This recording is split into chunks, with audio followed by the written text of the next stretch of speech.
Okay, today, Seventh Planet Broadcast and TRT Revolution and Matt LaCroix are all together, and we're going to go deeply into three different books. And the title of this episode will be Mystery School Origins and Atlantis Rising.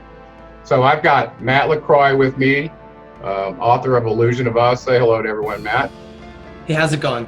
And Campbell, author of TRT Revolutions, and with his hand into so many other things. I'm surprised we were able to get some of his time tonight. So, Jay, thanks for joining us on this really deep discussion. Guys.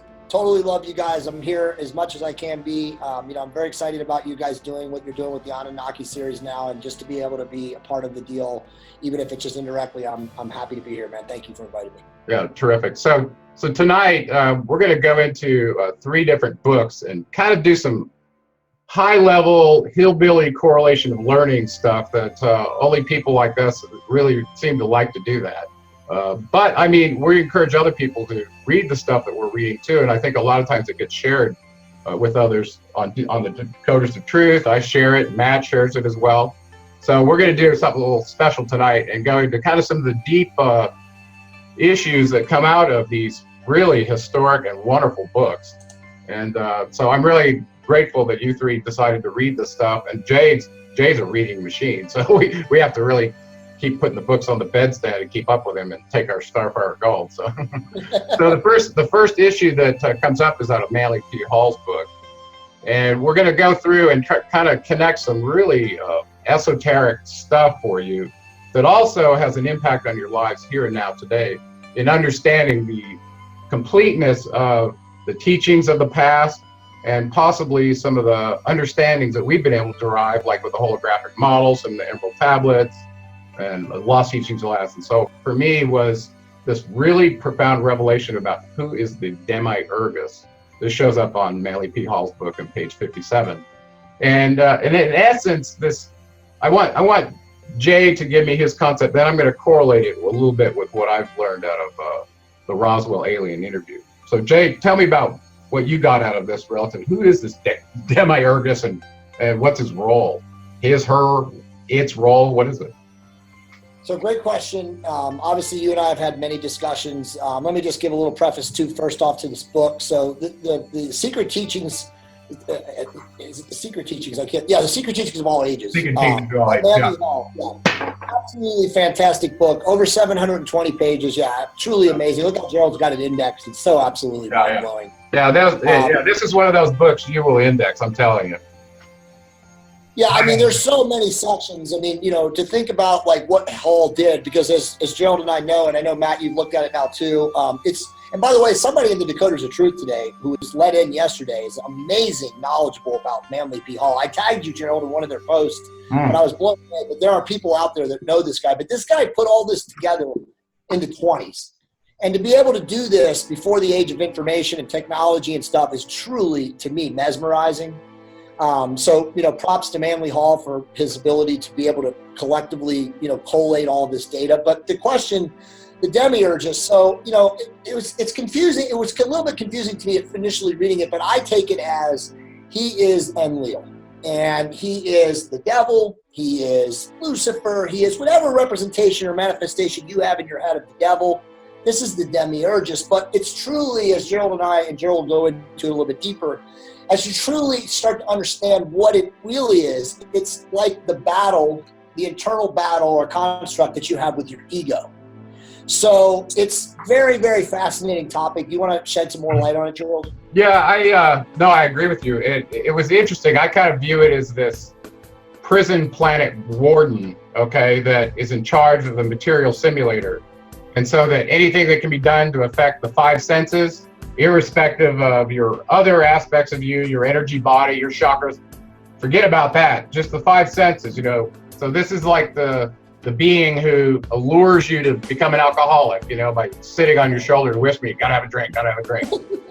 This is that energy that constantly leads you and keeps you in this illusion of the material world, in my opinion. And actually, on page 57, they equate this being with none other than Jehovah. This was from the Gnostics, right? And actually that agrees with me. And if you watch Battlefield Earth, Right. That being that John Travolta played, to me, was representative of the Demiurgus. Yeah, and Neil. Well, how about, as you and I were talking about too, Gerald, and I don't want to cut you off, Matt, but it's Mulroney, right? Joseph Smith has Mulroney sitting on his shoulder telling him to move the gold plates. Oh, really? Well, wait, we're going to have to get you on the show with Donald Buswell, so we can talk about, you apparently are familiar with Mormonism. I don't want to get off topic, but yeah, that's a very good point. So the other thing about this idea of the Earth being a prison planet, it kind of shocked me when I read this from the Alien Roswell interview. And for those who haven't read that, the 23-year-old nurse who was called in this Army situation to do interviews with this being who would only speak to her, it is mind-blowing. I'm telling you what, the most fantastic mind of that time, when that happened, couldn't have made that up. I'm telling you, it was just profound. And having all the psychologists and the lab scientists monitoring everything, bringing in Krishnamurti and all these other beings to try to get it to communicate with this being, and it would only talk to this Army nurse. So for that reason alone, the fact that she kept a copy of the manuscript and had it published later in life, it is profound. And in that manuscript, it talks about the Earth, according to this alien entity that was being interviewed, through basically mind telemetry is how it was communicating with her.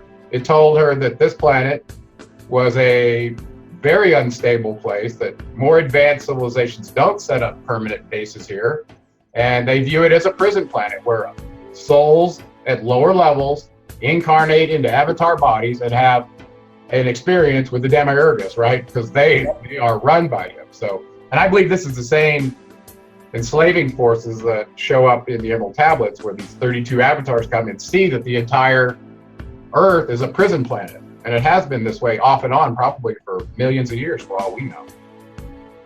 So I thought that was a really interesting point to start getting the Anunnaki players tied in with how this overall holographic reality is set up. So the next really interesting part of this book has to do with 17 fragments of some documents that were called the Poimander, or the Divine Pymander. There's a couple of different names for it. And this shows up on page 97 of Manly P. Hall's book at the bottom. And I actually, Matt and I were talking, and some of it's just so good, I don't think I could do it justice without just reading a small portion of the intro. So I'm going to do that. Then you read a couple parts of this one. Yeah. So let me just introduce it here real quick. The Divine Pymander Hermes Mercurius Trimesgesserus is one of the earliest of the Hermetic writings now extant. While probably not in its original form, it was modified to be more of a dialogue. So let me just move down. The Divine Pymander consists of 17 fragmentary writings gathered together and put forth as one work. And the second book is the one we're going to focus on, and it's called The Vision of Hermes. And this one is really, I don't know, this one affected me probably more than many other writings I think I've ever read.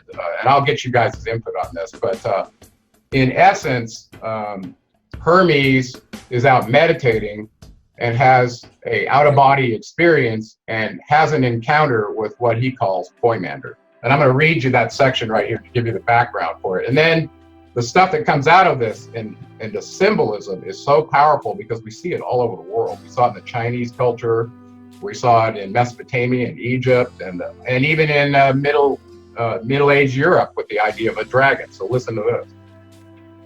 Hermes, while wandering in a rocky and desolate place, gave himself over to meditation and prayer.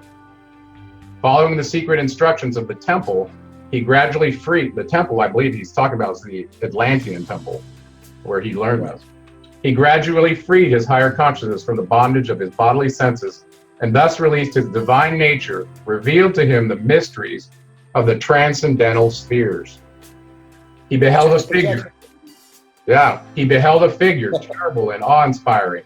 It was the great dragon with wings stretching across the sky and light streaming in all directions from its body. Now, haven't we all been taught that's an evil thing, the dragon, right? Right? I was. Of course. Were you, Matt? All of it. Okay. Everything is it seems is a perversion of something that was good. Everything. Yeah. Well, this is like, keep in mind, this is one of the oldest extant writings from Hermes here. Okay, so the idea that Manly got his hands on this is amazing. I want to go get the entire 17 fragments of the Pymander after seeing those. So the great dragon called Hermes by name and asked him why he was meditating upon the worldly mysteries. Terrified by the spectacle, Hermes prostrated himself for the dragon, beseeching it to reveal its identity. What are you? Are you dangerous? Can you squawk IDD so I know if you're friend or foe? Right? Exactly. Yeah. So the great creature answered that it was Poimanders, the mind of the universe. Really? Now you're probably asking yourself, well, which mind? The good one or the bad one? Because you're scaring the hell out of me, right? The creative intelligence and the absolute emperor of all. That's what he says. Wow. Right. So this dialogue goes on for a while. I mean, just crazy cinematics, just like you saw in the Emerald Tablets, the smoke and the vapor and all the crazy stuff. And finally, this dragon changed into another form, and it said, his form was not revealed. I, thy God, am the light and the mind, which were before substance was divided from spirit of darkness and light. Wow. That's insane. Wow. So he's having a profound experience.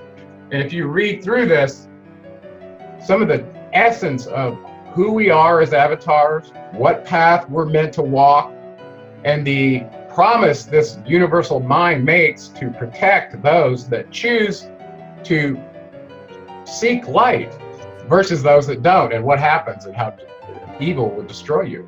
So this discussion really changed Hermes significantly.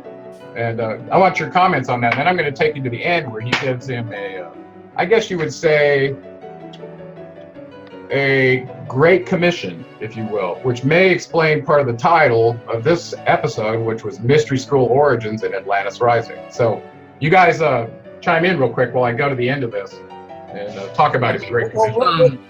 Go ahead, Matt. Okay, Gerald, I had a couple of excerpts that go along with that during this. I just thought would be really good while we're having a discussion point that kind of even go a little further. Well, why don't you read it? Let's get it in your voice. So just a little further than Gerald, it continues on, and as Hermes is meditating and he's beholding this giant dragon of light in front of him, they continue on, they discuss further, and there's a couple really profound points I want to read, and the first one is on page 99. Okay. And Poimander says, learn deeply of the mind and its mystery, for therein lies the secrets of immortality.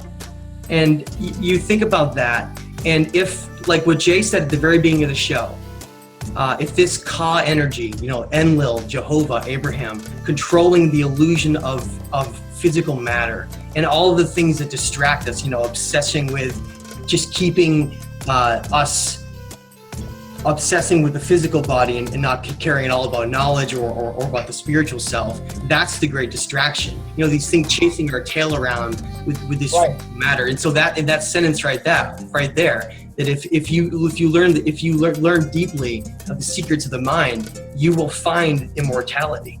And that's right there. It tells you that if you're able to find mind over matter, that every answer will unfold before you. The source of knowledge lies within. Yeah. Once you finish that, reading the rest of it where it says, then the Father Supreme. Yep, and so then I have the next part. So on page 101, this is probably the deepest part of that entire conversation with Poimander. The book, actually. Yeah, maybe besides this thing, pretty good too. There's a couple of them in there, yeah, but it's profound. So Poimander says, then the Father, Supreme Mind, being light and life, fashioned a glorious universal man in its own image, not an earthly man, but a heavenly man, dwelling in the light of God. So you look at that one sentence and it explains all of the problems we have of not understanding that we're part of this one universal consciousness with the creator of all. But not only that we're actually created in the image of the creator of all. We are little gods here. We're children within God avatars who just have amnesia of knowing that. And they tell you right in front of you. And the hardest thing for us is actually be able to believe that, because we constantly just get pulled back into this illusion of physical matter of Ka, where we refuse to believe that mind over matter is king, and we just hold on to physical matter in the third dimension. You know, that great taking that red pill, always staying in the red chakra, never ever leaving the physical body. That's what that represents in my mind. Yeah. Hey, I'm going to jump over to page 104, the second paragraph down. And I hope, Jay, if you do you have your book with you? I do not have it with me. Oh, I was going to say, I'd like to have you read some of this, but this, to me, I was not going to include this much of it, but I think this is probably some of the most profound part of this entire book. And so I focused in on this, and I think it'll weave in well with where we're going to go with the rest of this. So I didn't give you this map that we were going to do this, but I'm going to do this, okay? So on page 104, the second paragraph, Poimander continues as he's telling Hermes all these different things about, he had just finished telling about the chakras and ascending the 7 rungs of the ladder. He's talking about, raising your consciousness. So right after that, he says, the path to immortality is hard and only a few find it.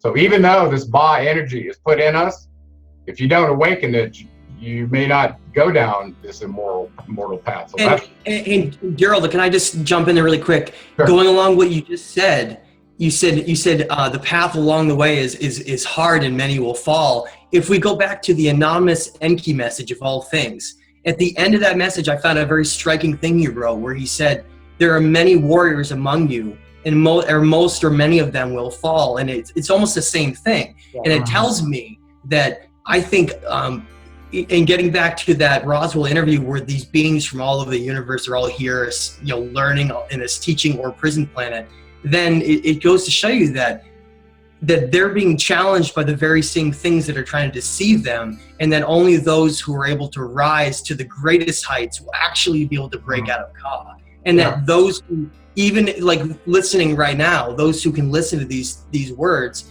they're not going to be able to find that unless they can experience and understand it for themselves. Because that path is so difficult that only through direct experience and learning from these lessons within can you actually break out. It's like and one other thing too, Matt, to add to that, in the old immortal words of Manly Hall, in the last book that we're going to talk about, I don't want to skip to it, but let's just stay right there because it's very poignant. And that is, as Gerald knows, it takes possibly thousands of lifetimes to apply those lessons and those learn. Because you keep forgetting every time. Yeah, that's a hard pill to accept. But here, listen to this. See if we get some more clarity. I got to do 1,000 more of these again. Yeah. Okay, so the path to immortality is hard, and only a few find it. The rest await the great day when the wheels of the universe shall be stopped, and the immortal sparks shall escape from the sheaths of substance. There you go. Woe unto those who wait; they must return again, unconscious and unknowing. Yep. To the seed ground of stars and await a new beginning. Those who are saved by the light of the mystery, which I have revealed to you, O Hermes, and which I now bid you to establish among men. This is where the Great Commission comes in. Yep. Shall return again to the Father who dwelleth in the white light. So all of you that are talking about avoiding light at death because of the psyop, it's a farce. Go for the light. All trickery along the whole thing has been trickery. Yeah. And when we get to the next part with Satan, you'll learn that the trickery is. I got some more. I got some more here. Let's finish this off. Go faster. Okay, I'll go faster. Okay. And shall deliver themselves up to the light, and shall be absorbed into the light, and in the light they shall become powers in God. This is the way of good, and is revealed only to them that have wisdom. Blessed art thou, O Son of Light, to whom all men, I, Poimanders, the light of the world, have revealed myself. Yeah. Okay, here comes the really great commission. I order you, go forth to become as a guide to those who wander in darkness, that all men within whom dwells the spirit of my mind, the universal mind, may be saved by my mind in you. That's awesome. The dweller within. Beautiful. Which shall cast forth my mind in them. Establish my mysteries, and they shall not fail from the earth. For I am the mind of the mysteries, and until mine fails, which is never, my mysteries cannot fail. Boom! That's incredible. So when you see that Thoth set up mystery schools, and Jesus did his teachings, and Confucius did, all these incarnations from Hermes on, because of this encounter and the affiliation with the dragon, okay? Remember before he changed his symbol in my second book to an upside down star to go out with the right side up star for Isis, that was their symbol, but before that it was the goddess and the dragon. And this is why he affiliated himself with Poimander. And that's why they're called Hermetic writings, because they came from this inspiring moment with the great mind of the universe itself. Right. Yeah, so I know I went a little bit over on that one, and we got a lot to cover. No, it's awesome, though. let me just say, let me make a point there. So yeah, go ahead. I'm going to switch over to the next one. How poetic, impactful, resonant is it that there's the creator of all himself, God, in his many manifestations, it's telling us right there in the book that if you do not seek, exactly, right there, snuffing out. Picture of Hermes. Okay, that dragon is not the one he's talking about. This is a land-based dragon that represents your skewed perception prism. Okay. Yeah, but the reality is like God is telling us that you're going to reincarnate over and over again until you choose to find the light that's within you, which is him, the light inside, the indweller in me. That's exactly it. This is what I saw, because it coincided with the Emerald Tablet so closely. He told you you're born in this illusion of the demiurgus of Ka, but in you is this mind of the great source of all, which is my job to wake up in you. That's really profound. So just link it really quick to a great metaphor for this. The movie Groundhog Day. You have almost this idea of these lives over and over again with the same thing that's distracting you. And you will relive the same nightmare until you can finally change. You become a good person. And all of a sudden, the nightmare no longer. Which movie was it? Which movie was it that Tom Cruise was in, where he was like a soldier and he kept coming back to the same?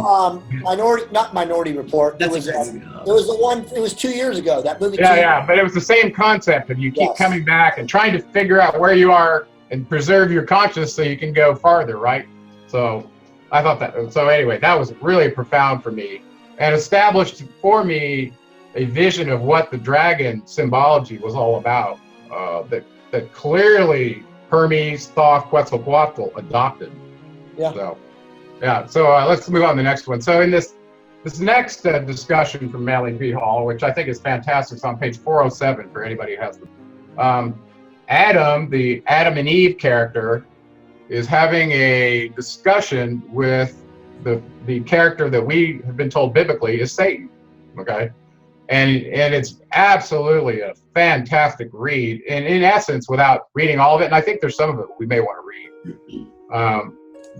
You've got listed down page 407, Matt. Yeah, you should start with "I, the serpent, answers" and read till the end of the paragraph. I'm gonna have you read it since I did the last one. I see where it is. So anyway, so Adam is having this conversation with this Satan being, and he's basically telling him, "I've had enough of you.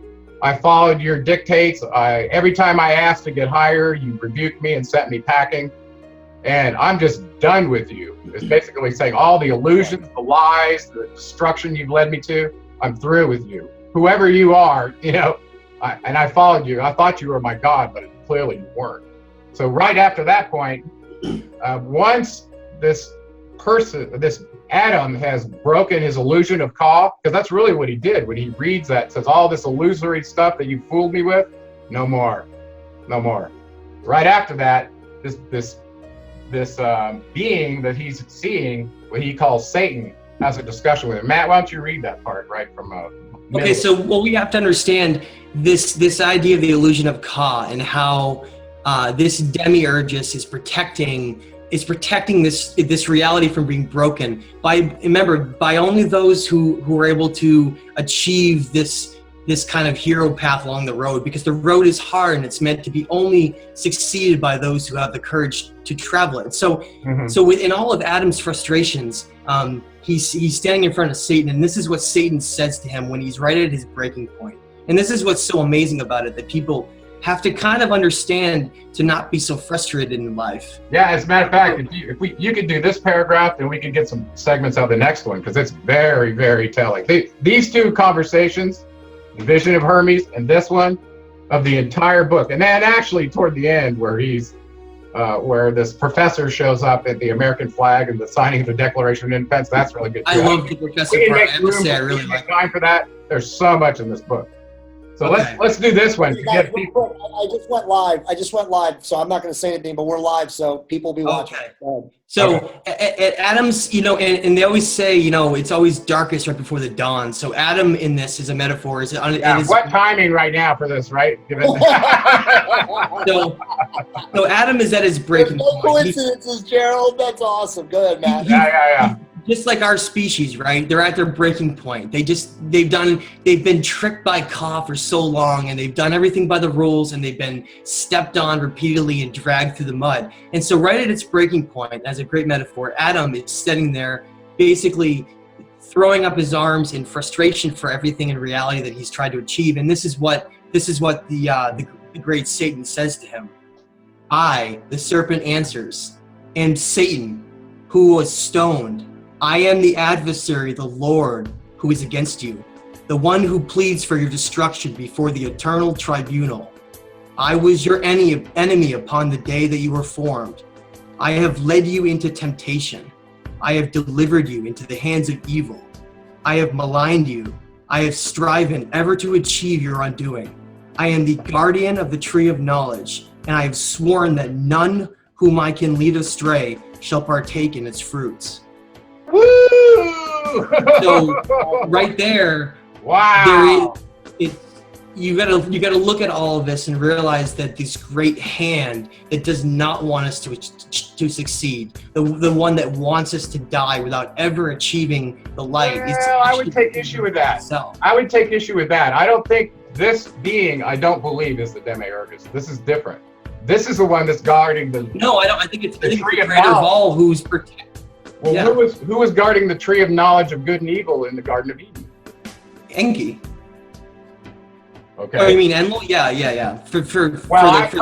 Personally, I cannot distinguish whether this being, and we're going to go on with this here in just a second, whether this is because of the commission that was given to Thoth Hermes as the guardian of the tree of knowledge, or whether it was his father. But they've acted so much in concert, it's hard to distinguish them, really. So, well, when you agree that Enlil Yahweh is just an avatar for the creator of all anyway to fulfill. Absolutely. He's just playing the destruction. Yeah.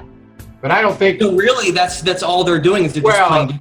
Exactly. But he wasn't actually the guardian of the tree of knowledge. He appointed one. Remember the flaming sword. Anyway, so look at the second part of this. Adam replies. After he just got told by his adversary, the one that's been tricking him and deceiving him all his life. He goes, for uncounted ages I have been thy servant. In my ignorance I listened to thy words, and they led me into paths of sorrow. Thou hast placed in my mind dreams of power. When I struggled to realize those dreams, they brought me to naught and pain.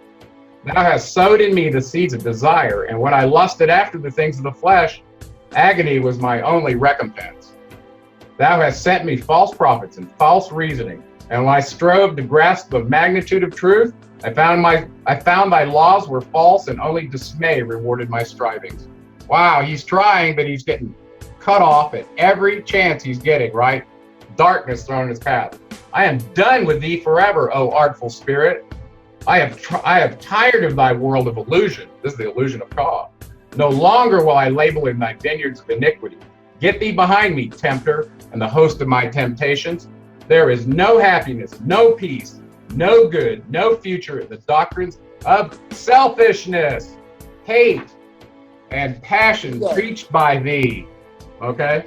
And this is where it ought to make your head spin around when this being, Satan, reveals who he is to the Adam. Okay?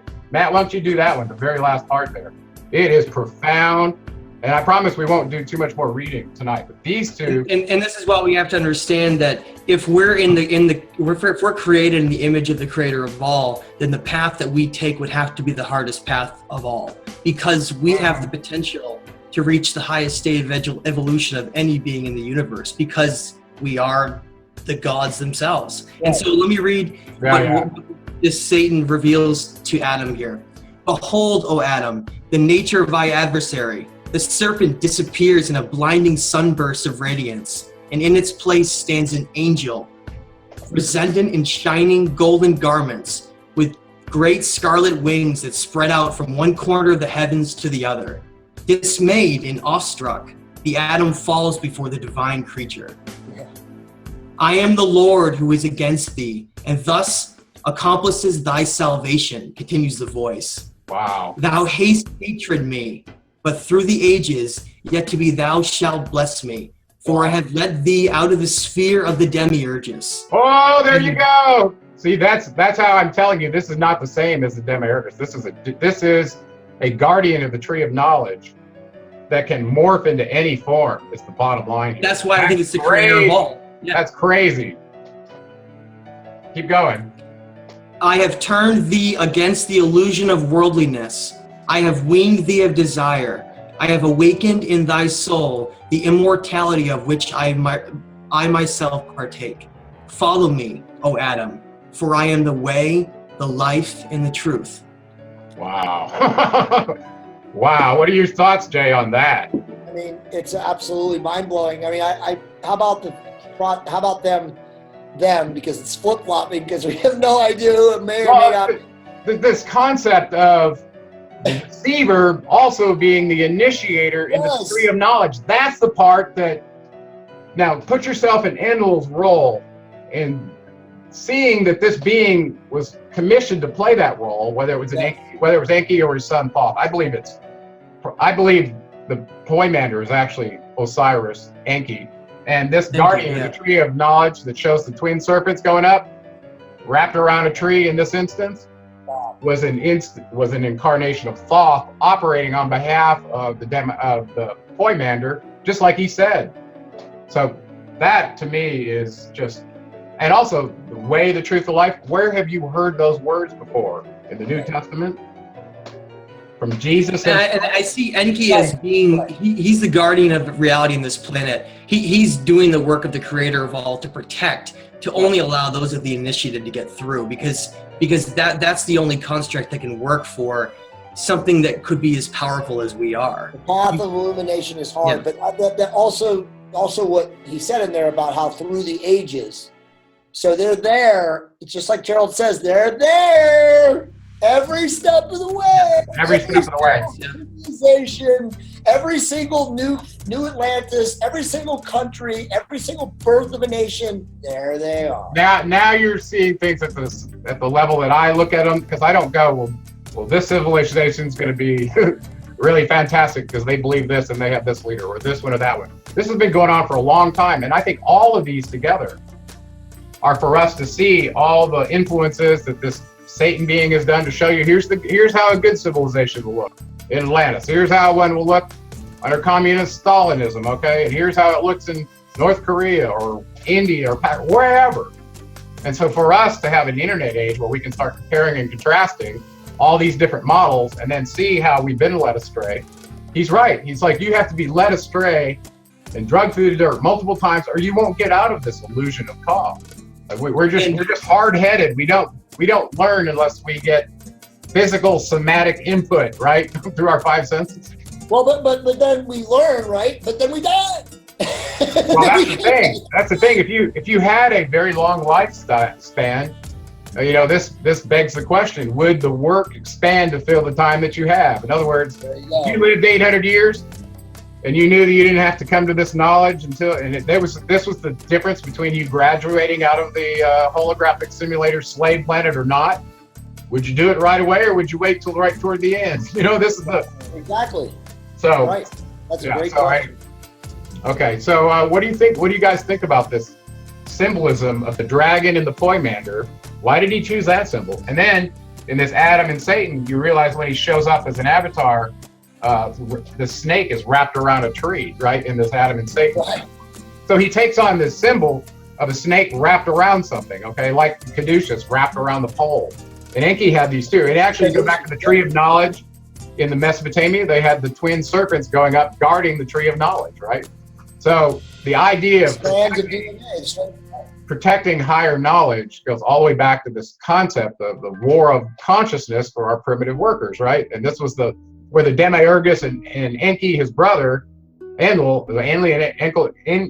and Enki, were basically tweaking the simulator based on how much consciousness we're allowed to have, and probably the cycle master's timing for when we're allowed to have it in this dimension. Right. Imagine you accelerate somebody beyond where they're supposed to be in their dimensional reality. Well, you just messed up the whole basis for the school, right? So Gerald, that brings up a really interesting question right there, and it's kind of off topic, but I want to ask it. So if they were tweaking, both of us were tweaking us, and they had to get the approval of the cycle masters, what do you think was the most advanced form of us before they downgraded us and clamped us to be 120, right? Because we know Moses Zarathustra lived till he's 800 or 900 years, and Jacob and all those guys. So yeah. What was the ultimate quote unquote sapiens version before they clamped us? What do you think who that was? Was that just Noah? Noah was represented it, right? Well, going back farther than that, and actually, we're going to get into that in the Lost Teachings of Atlantis. So I want you to narrate this one, Jay, since you're so familiar with it. I am too, but I want you to get a chance because you're leading right into the question that we're going to talk about in terms of, at what point did we lose our full contact with the divine source, such that we ended up in avatar bodies and were disconnected from that source? There was some process there that happened, right? So I think we'll talk about that. So jumping over to page 76 on the Lost Teachings of Atlantis. And this is the book by John Pineal. And I know it's a fascinating book, by the way. It's a different, should read this book. This one, actually, I was resistant because it was coming through the lessons of a master and a student instead of direct text like the Emerald Tablets or these others. Right. But with that said, they do a fantastic job on the history of Atlantis. It's profound. I wanted to share one thing on page 76 that really kind of struck me, because the Emerald Tablets came under assault by lots of people who said, "Oh, those aren't real," blah, blah, blah. They were all made up by Dorial. Well, listen to this as the master Zane of this, Atlantean monastery. What else would you call it, Jay, that they set up? They were perpetuating the teachings of Atlantis in these monasteries. Yeah, it's an Atlantean monastery. Okay. Led by the great being who became known as the Atlantean Amaleus. This is a new name I hadn't even gotten for him before. Then known later as Thoth, and eventually well known as Jesus much later. Yeah. Okay, so this master teacher, Zane, this isn't me saying this, he wrote this, okay, on page 76. Reconfirms what we've been seeing all along, is that when Thoth took on that great commission from Poindexter and was told to go establish my mysteries, that's a mystery school, right? Okay, there's a direct connection there with his mystery schools in the land of Kem that he set up. So he talks about a lot of that history in the Lost Teaching of Atlantis that also ties Thoth in, who titled and stated in the documents that I, Thoth the Atlantean, wrote this document. Okay, and later on, we see that several, Manetho and a couple of the other Egyptian priests said that this guy, I think Herodotus too, said Hermes Thoth had written over 35,000 works in sum total. We don't know how many lifetimes that was over, but they were all attributed to him. So that is fascinating. Gerald, Plato mentioned it too. Plato mentioned it in the Critias too. Right. And how many of those Hermetic teachings were burned, destroyed, and we'll never be able to read them? That's the sad. You know what, Matt? I don't know. I think that's the story. I think that's the illusion. I think that a lot of that stuff I've read is Gerald, what was the book that told us that they saved a lot of the documents from Alexandria? That it was actually a cover-up to tell us, to keep people thought that it was all gone, but they actually saved a lot. What was the book you and I read recently? I can't remember. Is it in? I think it was in Manly P. Hall. Yeah, it's Manly Hall. Yeah, a lot of the books, a lot of the stuff was saved, but they were obviously scurried out in the cover of darkness under, probably the Roman legions, and then they were hid away. I think they were hid away, Gerald, correct me if I'm wrong, somewhere in Italy. I'm not sure. I can't remember where. I don't know. My mind is kind of on this this segment right now before I forget it. But I wanted to share a little bit off of page 83 with you that tied together a lot of things for you. From number one, we heard that Dorial was part of this Great White Brotherhood. And we knew that the White Brotherhood was the Egyptian Therapeute, the priests that were serving Thoth, the Atlantean, okay, who landed over there. So listen to this. This is coming from Zane as well. Some in the new lands were called the children of the one gods, or the Great Light Brotherhood, or Great White Brotherhood. Others became known as the Magi, magicians, and alchemists. Okay, and then later on down, it says a branch of the Magi formed communities around the 5th century BC, eventually become known as the Essenes. This is where my mind started tripping on this, okay? The purpose of this community was specific: to live a strict spiritual life, as pure and disciplined as possible, in order to provide the ultimate physical vehicles, avatar bodies, okay? For the final incarnation of the being that was Master Thoth and his soulmates. Wow! You gotta be kidding me. So they're grooming avatars for a future time so that they can incarnate in them and do their Atlantean mission. Does Atlantis Rising have any different significance to you? Given that? The golden age, here it comes! Right, well, I agree with you. Now listen to this. It's like an interview being here. That's basically what it is. This latter incarnation became known as Jesus in the male. And he specifically says in the male. I believe it's Isis in the female because she was the other archetype for females, right? That same being had more than 24 incarnations, beginning with one in Atlantis, which became the basis of the story of Adam and Eve, which was told in the sacred scriptures of several religions. Amazing. So the idea of 2,000 incarnations, being given a grand commission, being an immortal being that can show up all across time. I think the three of us get this, but I don't think the rest of the world truly understands the significance of this when they see even Mauro Bellino recognized in chapter 10 that Thoth Hermes was the source of all this doctrine in writing, okay? And intermingled that with the Sumerian documents. So it's very profound. He's the master. I mean, we talked about this in episode 2 and episode 3 to correlate it for the folks that are watching. We got a ton of people watching right now. That Thoth was this incarnation or being that has showed up in every culture who brought the light back to civilization, right? Viracocha. It can go on and on and on. But there's I was listening to a Manly P. Hall lecture on Atlantis today that Troy shared with me, and he was talking about they also in the Mesoamerican culture they considered the Palenque god, who was Lord Pakal, also known as Votan, right, incarnation of Thoth. And I hadn't come out and said this for a while because I didn't have enough data, but I always believed that. And actually, when I asked that question on my tour of Palenque, the music video I did, the question I asked right at the beginning was, so who really was Lord Pakal? Okay, this wizard king of Palenque whose sarcophagus stone led to the decoding of the Mayan codices. So anyway, I wanted to